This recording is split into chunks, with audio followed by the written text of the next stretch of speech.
السلام علیکم۔ سورۃ الہود آیت نمبر 23۔ اعوذ باللہ من الشیطان الرجیم، بسم اللہ الرحمن الرحیم۔ لائک کریں، سبسکرائب کریں اور بیل آئیکن پر کلک کریں۔ اور برادران ملت، اگر میں ان کو نکال دوں تو عذاب خدا سے بچانے کے لیے کون میری مدد کر سکتا ہے؟ بھلا تم غور کیوں نہیں کرتے؟ سورۃ الہود آیت نمبر 31۔ میں نہ تم سے یہ کہتا ہوں کہ میرے پاس خدا کے خزانے ہیں، اور نہ یہ کہ میں غیب جانتا ہوں، اور نہ یہ کہتا ہوں کہ میں فرشتہ ہوں، اور نہ ان لوگوں کی نسبت جن کو تم حقارت کی نظر سے دیکھتے ہو یہ کہتا ہوں کہ خدا ان کو بھلائی یعنی اعمال کی جزائے نیک نہیں دے گا۔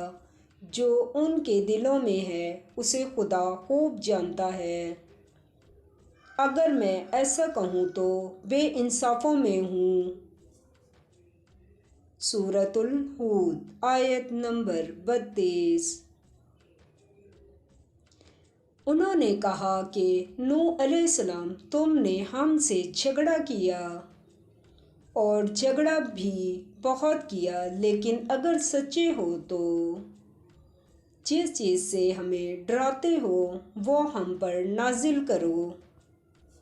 سورۃ الہود آیت نمبر 33۔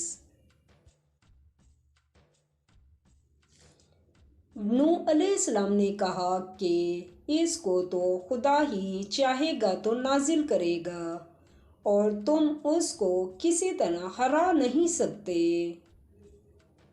سورۃ الہود آیت نمبر 34۔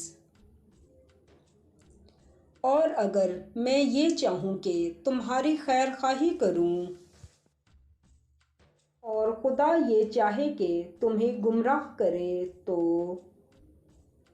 میری خیر خواہی تم کو کچھ فائدہ نہیں دے سکتی۔ وہی تمہارا پروردگار ہے اور تمہیں اسی کی طرف لوٹ کر جانا ہے۔